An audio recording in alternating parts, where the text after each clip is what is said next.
నమస్తే German news కు స్వాగతం. నేను సుధా. వార్తల ముందుగా ముఖ్యాంశాలు. ఎన్డీఏ కూటమిలో కీలకంగా టీడీపీ అధినేత చంద్రబాబు.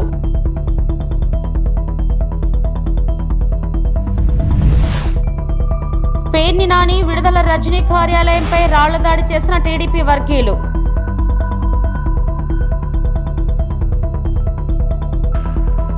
సింహాచలం దేవస్థానం భూ సమస్య పరిష్కరించడానికి తొలి ప్రాధాన్యత ఇస్తానన్న పెందుర్తి శాసనసభ్యులు పంచకల్ల రమేష్ బాబు.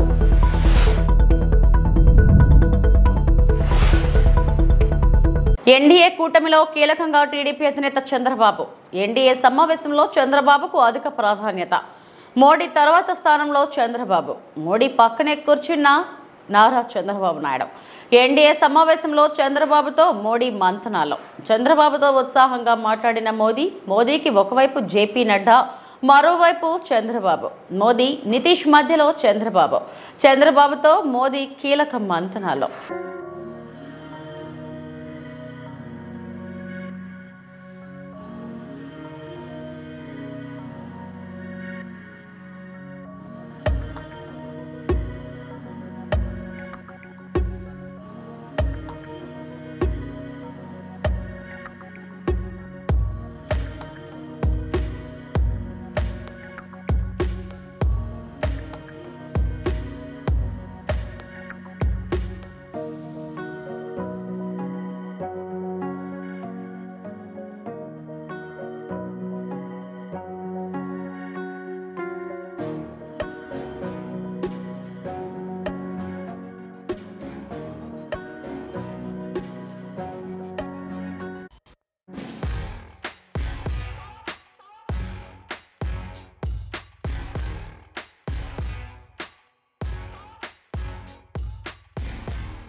చిత్తూరు జిల్లా కుప్పం ద్రవిడ వర్సిటీలో కొనసాగుతున్న రాజీనామాల పర్వం. రాష్ట్రంలో కూటమి ఘన విజయం సాధించడంతో రాజీనామా చేసిన రిజిస్ట్రార్. తాజాగా రాజీనామా చేసిన వర్సిటీ రెక్టర్ ఆచార్య అనురాధ గత 4 ఏళ్లుగా ఉన్నత పదవుల్లో ఉన్న అధికారులు వరుసపెట్టి రాజీనామాలు చేస్తుండడం కలకలం రేపుతుంది.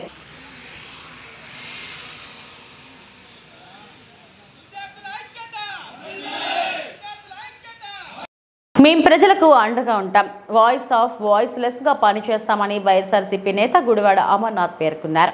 కూటమి ప్రభుత్వానికి సమయం ఇస్తాం, ప్రజలకి ఇచ్చిన హామీలు నెరవేర్చాలని డిమాండ్ చేశారు. ప్రజల పక్షాన పోరాటాలకు మేము ఎప్పుడూ సిద్ధమేనని వైఎస్ఆర్సీపీ నేత మాజీ మంత్రి గుడివాడ అమర్నాథ్ అన్నారు. ప్రజాస్వామ్యంలో ప్రజలు ఇచ్చిన తీర్పును గౌరవించాల్సిందేనని, కేంద్రంలో కూటమికి భిన్నమైన అవకాశం వచ్చిందన్నారు. ఆయన మీడియాతో మాట్లాడుతూ ప్రజా తీర్పునకు అనుగుణంగా కూటమి పని చేయాలని కోరారు. చంద్రబాబు ప్రమాణ స్వీకారం చేయకుండానే కొన్ని చోట్ల దాడులు జరుగుతున్నాయి. వీటిపై కొత్త ప్రభుత్వం ఆలోచించాలి. ఈ దాడులో ప్రజాస్వామ్యం కాదు, గెలిచిన వారు బలవంతులు కాదు, ఓడిన వారు బలహీనులు కాదన్నారు. సీఎం వైఎస్ జగన్ ఎప్పుడూ అందరినీ సమానంగా చూడాలన్న భావనతో పనిచేశారని అమర్నాథ్ పేర్కొన్నారు. శుభాకాంక్షలు తెలియజేసుకుంటూ, ముఖ్యంగా విశాఖపట్నం జిల్లాలో ఎన్నికైనటువంటి పార్లమెంట్ సభ్యులకు, శాసనసభ్యులకు, వారికి కూడా ప్రజలు పూర్తి స్థాయిలో అఖండమైనటువంటి మెజారిటీలను ఇచ్చి వారిని గెలిపించినటువంటి సందర్భంలో వారికి కూడా హృదయపూర్వకంగా అభినందనలు, శుభాకాంక్షలు ఈ సందర్భంగా తెలియజేస్తూ ఉన్నాం. విజయవంతంగా చేసినప్పటికీ దాన్ని ప్రజలు అంగీకరించలేకపోయారా? లేకపోతే సచివాలయ వ్యవస్థలను తీసుకొని వచ్చి పనులన్నీ కూడా గ్రామాల్లోనే జరిగేటువంటి విధంగా తీసుకొచ్చినటువంటి మార్పుని వారు అంగీకరించలేకపోయారా? లేదా వాలంటీర్ వ్యవస్థను తీసుకొని వచ్చినటువంటి ప్రతి పథకాన్ని ఇంటి దగ్గరికి, గడప దగ్గర తీసుకుని వెళ్ళి ఇచ్చినటువంటి దాన్ని వారు స్వాగతించలేకపోయారా? ఇలాగ అనేక రకాలైనటువంటి మార్పులు, స్వతంత్రం వచ్చిన తర్వాత వ్యవస్థల్లో ఇన్ని మార్పులు తీసుకురావడం అనేటువంటిది గతంలో ఎప్పుడు జరగలేదు. నూతనంగా ప్రభుత్వ ఉద్యోగాల కల్పన కానివ్వండి, దాదాపు సచివాలయ వ్యవస్థ ద్వారా 1,30,000 మందికి ఉద్యోగ అవకాశాలు కానివ్వండి, అలాగే ఆర్టీసీకి సంబంధించినటువంటి ప్రభుత్వంలో విలీనం చేసేటువంటి దాంట్లో కానివ్వండి, ఇలా రకరకాలైనటువంటి నిర్ణయాలు వ్యవస్థల్లో తీసుకుని వచ్చి, మార్పులు తీసుకుని వచ్చి ఇన్ని పెద్ద ఎత్తున చేసినటువంటి సంస్కరణల్ని ప్రజలు స్వాగతించలేకపోయారా? ఇవన్నీ కూడా దీని మీద అంటే లేదా ఇన్ని కార్యక్రమాలు చేసాం ఇంకా ఏదైనా చేస్తే బాగుంటుందని చెప్పి ఆశించారా? వీటన్నిటికి కూడా క్వశ్చన్ మార్క్స్ అనేటువంటిది వైఎస్ఆర్ కాంగ్రెస్ పార్టీ మీద ముందు ఉన్నాయి. దీనికి అన్నిటి కూడా సమాధానాలు వెతుక్కోవాల్సినటువంటి అవసరం మా మీద ఉంది. డెఫినెట్గా ఆ రకంగా ముందుకెళ్ళేటువంటి ప్రయత్నం చేస్తాం. అన్ని రకాలుగా కూడా ఈరోజు నిన్న ఫలితాలు వచ్చిన తర్వాత చంద్రబాబు నాయుడు గారు కానీ తర్వాత పవన్ కళ్యాణ్ గారు కానీ మాట్లాడినటువంటి మాటలు చూస్తాం. పవన్ కళ్యాణ్ గారు ఏ రకంగా దాడులు చేయాలనేటువంటిది మా ఉద్దేశం కాదు అనేటువంటి మాట వారు పెద్దరికంగా వారు చెప్పారు. చంద్రబాబు నాయుడు గారు ఆ మాట చెప్పినట్టుగా నేనైతే చూడలేదు. కానీ గడిచినటువంటి 48 గంటలుగా రాష్ట్ర వ్యాప్తంగా అనేక ప్రాంతాల్లో జరుగుతున్నటువంటి దాడుల్ని దయచేసి ఖండించాల్సినటువంటి బాధ్యత కూడా ప్రతి ఒక్కరి మీద ఉంది. ఇంట్లోంచి బయటికి పిలిచి పేరు పెట్టి పిలిచి బయటికి ఏ రకంగా దాడులు చేస్తున్నారు అనేటువంటిది మనం చూస్తూ ఉన్నాం. సామాన్యమైనటువంటి ప్రజల్ని వైఎస్ఆర్ కాంగ్రెస్ పార్టీకి ఓటేశారని చెప్పి అనుకున్నటువంటి ప్రతి ఒక్కరిని ఇళ్లలోంచి బయటికి పిలిచి కొడుతున్నటువంటి సందర్భాలు కూడా మనం చూస్తూ ఉన్నాం. ఇది ప్రజాస్వామ్యానికి ఏ రకమైనటువంటి మెసేజ్ని ఇస్తుందో అనేటువంటిది కూడా వారు ఇంకా ప్రమాణ స్వీకారాలు చేయకముందే ఈ పరిస్థితి ఉంది. ఒకసారి ఆలోచన చేయమని చెప్పి కోరుతా ఉన్నాం.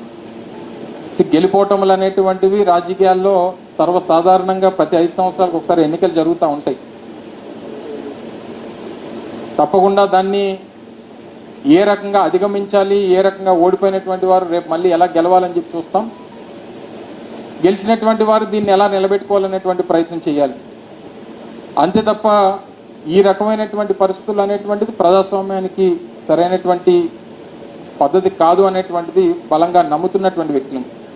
ఈరోజు ఉదాహరణకి నా వరకు నా కుటుంబం దాదాపు 10 ఎలక్షన్స్లో పోటీ చేశాం. 4-5 సందర్భాల్లో గెలిచాం. 4-5 శ్రీ సత్యసాయి జిల్లా పుట్టపర్తి నియోజకవర్గం కొత్త చెరువులో టీ కొట్టు యజమాని టీ కాఫీని ఒకరోజు ఉచితంగా పంపిణీ చేశాడు. జూన్ 4న ఏపీ ఎన్నికల ఫలితాలు వెలువడటంతో కూటమి కార్యకర్తల్లో ఆనందం అంబరాన్ని అంటింది. అయితే రాష్ట్రంలో కూటమి ఘన విజయం సాధించడంతో జూన్ 5న ఆ విజయాన్ని హర్షిస్తూ టీ కాఫీని ఉచితంగా పంపిణీ చేశాడు ఓ టీ కొట్టు యజమాని. రాష్ట్రంలో చంద్రబాబు ముఖ్యమంత్రి అయితేనే రాష్ట్రం అభివృద్ధి చెందుతుందని, అందుకే టీ కాఫీని ఉచితంగా పంపిణీ చేస్తున్నానని చెప్పాడు. టీ తాగేవారు నా కొట్టుకు వచ్చి టీ కాఫీని తాగాలని నజీర్ కోరాడు. అయితే ఈ అవకాశం ఒక్కరోజు మాత్రమే అని తెలిపాడు. దీంతో ఈ విషయం ఆ నోట ఈ నోట పాకి షాపు ముందుకు క్యూ కట్టారు స్థానికులు. వచ్చిన ప్రతి ఒక్కరికి ఉచితంగా టీ కాఫీ అందించి తన అభిమానాన్ని చాటుకున్నాడు. ఈ వార్త ఇప్పుడు సామాజిక మాధ్యమాల్లో తెగ వైరల్గా మారింది.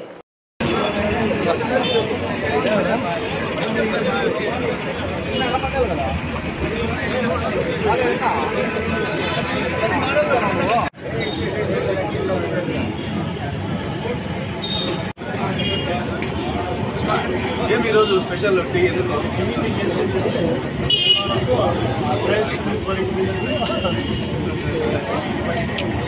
ఈరోజు టీడీపీ అత్యధికంగా సీట్లు సాధించిన దానిపై చంద్రబాబు నాయుడు ముఖ్యమంత్రి కావడం, ఆంధ్రప్రదేశ్ డెవలప్ కోసం అభివృద్ధి చేస్తాడని మేము చాలా ఆనందంగా ఈరోజు కొత్త చెరువు మండలంలో ప్రతి ఒక్కరికి టీ ఫ్రీగా ఈరోజు మొత్తం 12 గంటలు టీ ఫ్రీ అందుబాటులో ఉంటుందని, తాగేవాళ్ళు మొత్తం ఇక్కడ వచ్చి ఫ్రీగా తాగిపోవచ్చని మేము కోరుతున్నాం. అంటే చంద్రబాబు మా ఆంధ్రప్రదేశ్కి డెవలప్ చేసి చాలా అభివృద్ధి ముందుకు తీసుకొని పోవాలని కోరుతున్నాం. సింహాచలం దేవస్థానం భూ సమస్య పరిష్కరించడానికి తొలి ప్రాధాన్యత ఇస్తానని పెందుర్తి శాసనసభ్యులు పంచకల రమేష్ బాబు ప్రజలకు హామీ ఇచ్చారు. విశాఖపట్నం జిల్లా పెందుర్తి నియోజకవర్గం సుజాతానగర్లో ఎమ్మెల్యే మీడియా సమావేశం నిర్వహించారు. ఈ సందర్భంగా ఆయన మాట్లాడుతూ పెందుర్తి నియోజకవర్గం ప్రజలు తనను అత్యంత మెజారిటీతో గెలిపించడం తనకెంతో ఆనందంగా ఉందన్నారు. ఈ 5 ఏళ్లు ప్రజా సంక్షేమానికి, ప్రజల సమస్యలు పరిష్కరించడానికి నిరంతరం కృషి చేస్తానన్నారు. ఈ సమావేశంలో పలువురు టీడీపీ, బీజేపీ, జనసేన పార్టీల నాయకులు పాల్గొన్నారు.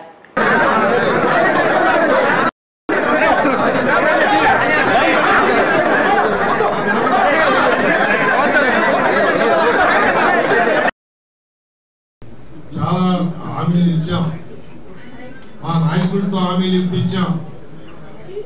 చాలా ఇష్యూస్ ఉన్నాయి, అవేమీ విస్మరించకుండా మళ్ళీ ఈ రోజే ఎందుకు చెప్తున్నానంటే నా బాధ్యత నుంచి నేను ఎక్కడ తప్పుకున్నా లేట్ చేసినా నన్ను ప్రశ్నించేది మీడియానే కాబట్టి మళ్ళీ ఒకసారి నన్ను నేను కమిట్ చేసుకోవడం కోసం మీకు మీ ద్వారా ప్రజలకు మాట్లాడుతా ఉన్నా. పంచగ్రామాల సమస్య కానీ అలాగే తాడి స్వయంభూవరం తరలింపు కానీ ఉద్యోగ ఉపాధి అవకాశాలు కానీ పారిశ్రామికంగా నాన్ పొల్యూటెడ్ ఇండస్ట్రీస్ పెందుతులో కూడా తేవటంలో కానీ అన్ని ప్రాంతాల్లో కూడా మౌలిక వసతులు కల్పించడంలో కానీ పొల్యూషన్ బారిన పడుతున్న పర్వాణ మండలంలో గ్రామాలను కాపాడుకోవడం అంటే పెందుతు ప్రజలకి నాకు ఆ బాండింగ్ ఉందండి అని నేను చంద్రబాబు నాయుడు గారికి మా పవన్ కళ్యాణ్ గారికి నాకు టికెట్ ఇచ్చినట్లయితే పవన్ కళ్యాణ్ గారు ఎంపీ అభ్యర్థికి కూడా నేను 50,000 పైన మెజార్టీ ఇస్తానని చెప్పి ఆ రోజే నేను చెప్పి ఇస్తాను. ప్రతిరోజు కూడా బాధ్యతతో భయంగా కూడా ఎలక్షన్ చేశాను.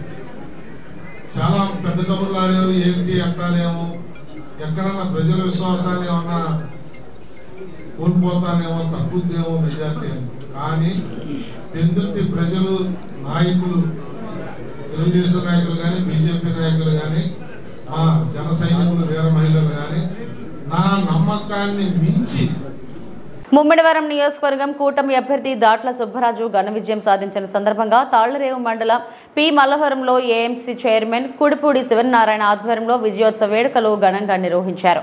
ముందుగా గ్రామంలోని అంబేద్కర్ విగ్రహాలకు పూలమాలలు వేసి నివాళులు అర్పించి వివిధ ఆలయాలలో పూజలు నిర్వహించారు. అనంతరం తెలుగుదేశం జనసేన పార్టీ నాయకులు కార్యకర్తలతో గ్రామంలో భారీ ర్యాలీ నిర్వహించారు. ప్రధాన కూడలిలో కేక్ కట్ చేసి కార్యకర్తలు ఒకరికి ఒకరు పంచుకొని ఆనందాన్ని వ్యక్తం చేశారు.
Okay.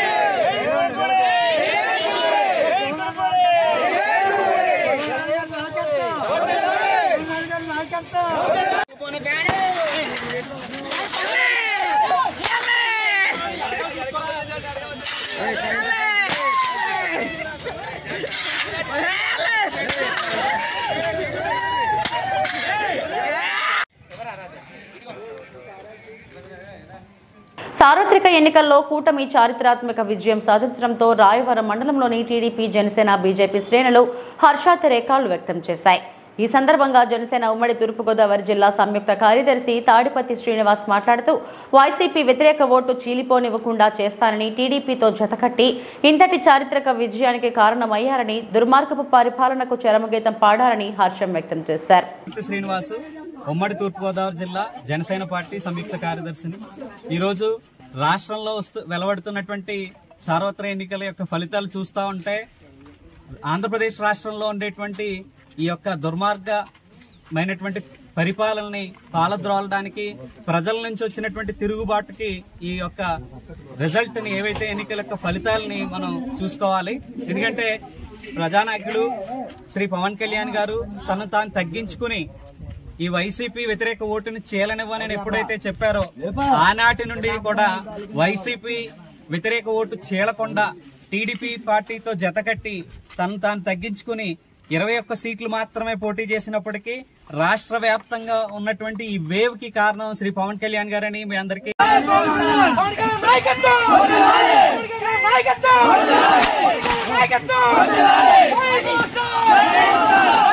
జనసేన కార్యకర్తలు అందరూ ఇక్కడ ఉన్నారండి.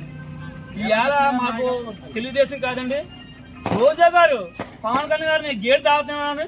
ఇవాళ పవన్ తండ్రుకుంటూ వెళ్తారండి. ఒకసారి రోజా గారు చూస్తే బాగుంటుంది. అది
సార్వత్రిక ఎన్నికల్లో టీడీపీ అఖండ విజయం సాధించిన నేపథ్యంలో ఆ పార్టీ రాజమండ్రి నగర అధ్యక్షులు రెడ్డి మనీశ్వరరావు తదితరుల ఆధ్వర్యంలో జగన్ బొమ్మతో అంతిమయాత్ర నిర్వహించారు.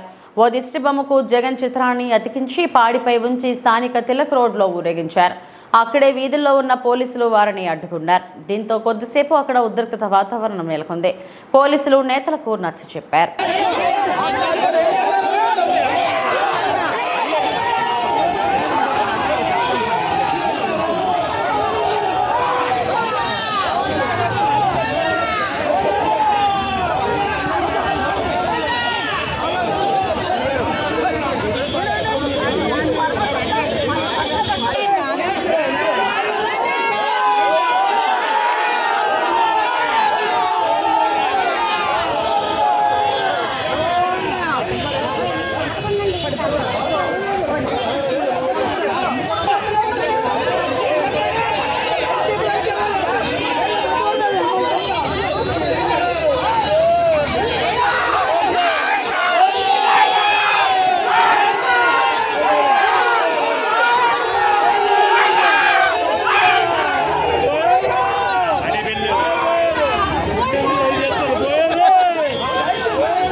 గెలుపు ఓటములు జక్కంపూడి కుటుంబానికి అలవాటేనని వైసీపీ తూర్పుగోదావరి జిల్లా అధ్యక్షులు రాజానగరం అసెంబ్లీ నియోజకవర్గ అభ్యర్థి జక్కంపూడి రాజా అన్నారు. ప్రజా సమస్యలపై పోరాడి తిరిగి అధికారంలోకి వచ్చి తీరుతామని ధీమా వ్యక్తం చేశారు.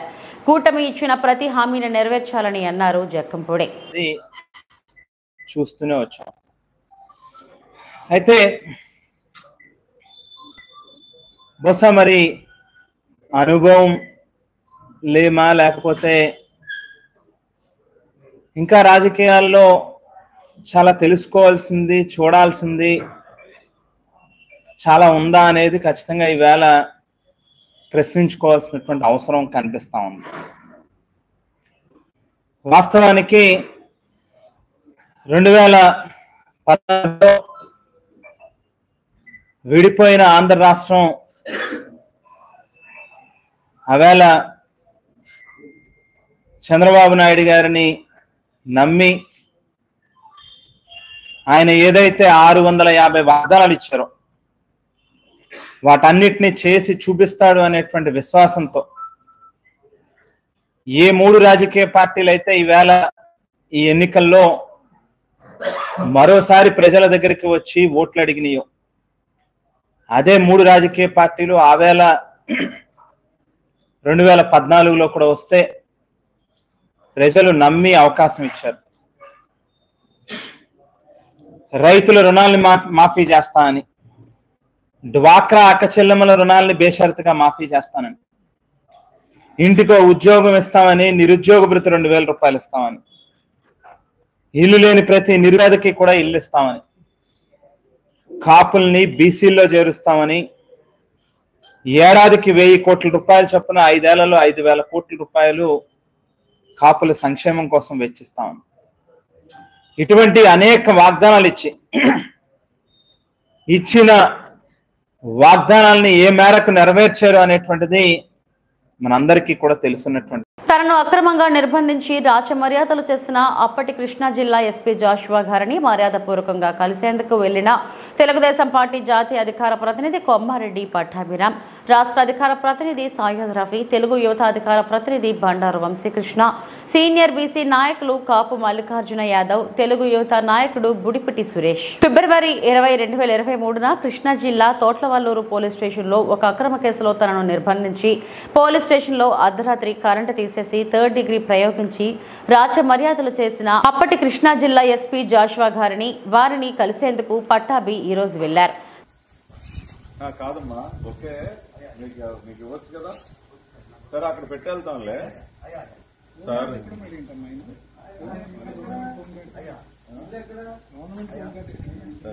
ఏదైనా అంటే వాళ్ళ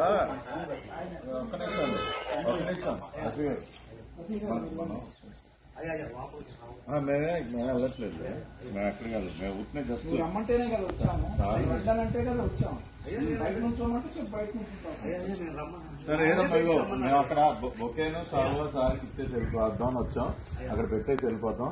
ఎందుకంటే సారు నాకు ఆయన తోట్లవల్లూరు పోలీస్ స్టేషన్లో నాకు చాలా గొప్పగా జాషువా గారు ఆ రోజున కృష్ణా జిల్లా ఎస్పీగా ఉన్నటువంటి జాషువా గారు నాకు చాలా గొప్పగా మర్యాద చేశారు.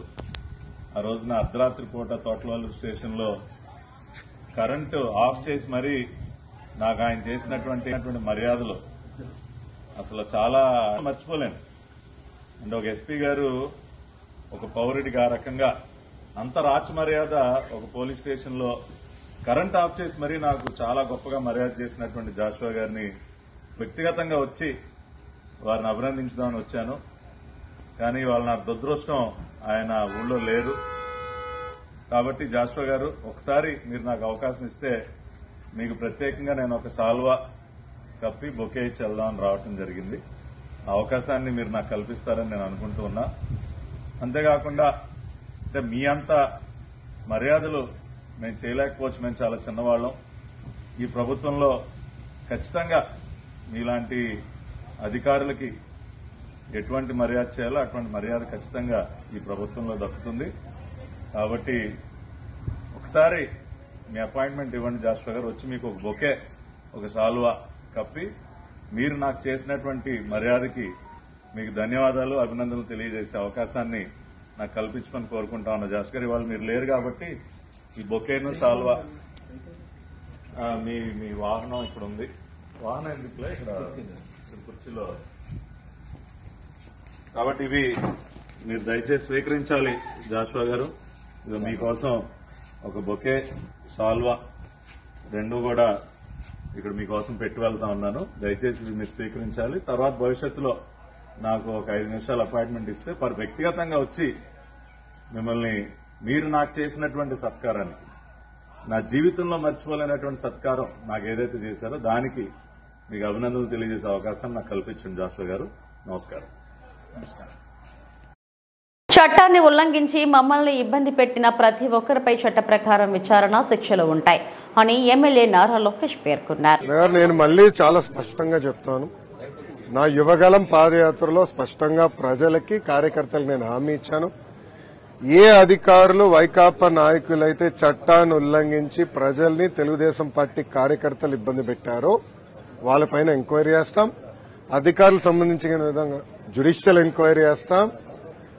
ఎంక్వైరీ నివేదిక మేరకు సర్వీస్ నుంచి డిస్మిస్ చేసి జైలుకు పంపించేదాన్ని కూడా నేను వెనకాడను అని ఆనాడు ప్రజలకి చెప్పా, కార్యకర్తలకు చెప్పా. అది ప్రజలు ఒప్పుకున్నారు. అందుకే ఈరోజు ఎప్పుడు లేని విధంగా మనకు మ్యాండేట్ వచ్చింది. తప్పనిసరిగా ఇచ్చిన మాట, ఇచ్చిన హామీ నేను నిలబెట్టుకుంటాను. ఇప్పుడు ఆనాడు శాసనసభ సాక్షిగా మా తల్లిని అవమానించారు. అది తట్టుకోలేక చంద్రబాబు నాయుడు గారు ఆనాడు శపథం కూడా చేశారు. మళ్లీ ముఖ్యమంత్రిగా ఈ సభలో అడుగు పెడతానని ఆనాడు చెప్తాం జరిగింది. ప్రజలు అది గమనించారు. అందుకే ఇలాంటి మ్యాండేట్ మాకు ఇచ్చారు. మీరు ఈ ఎన్నికల ప్రచారంలో కానివ్వండి, గతంలో మేము అధికారంలో ఉన్నప్పుడు కానివ్వండి, ఎప్పుడు కుటుంబ సభ్యులు జోలికి వెళ్ళలేదు. వ్యక్తిగతంగా దొంగ కేసులు పెట్టి ఉన్న జైలుకు పంపించిన ఆలోచన మాకు గతంలో లేదు, ఇప్పుడు కూడా లేదు. ఏమైనా తప్పులు చేస్తుంటే చట్టాలు దాని పని చేసుకుంటూ వెళ్తే తప్ప మేము ఎక్కడ ప్రజల్ని ఇబ్బంది పెట్టాలనో వైకాపా నాయకులపైన కక్ష సాధింపు చేయాలనేది మా ఆలోచన కానే కాదు. ఈ వార్తలు ఇంతటితో సమాప్తం. మరిన్ని వార్తా విశేషాల కోసం చూస్తూనే ఉండండి. నమస్తే.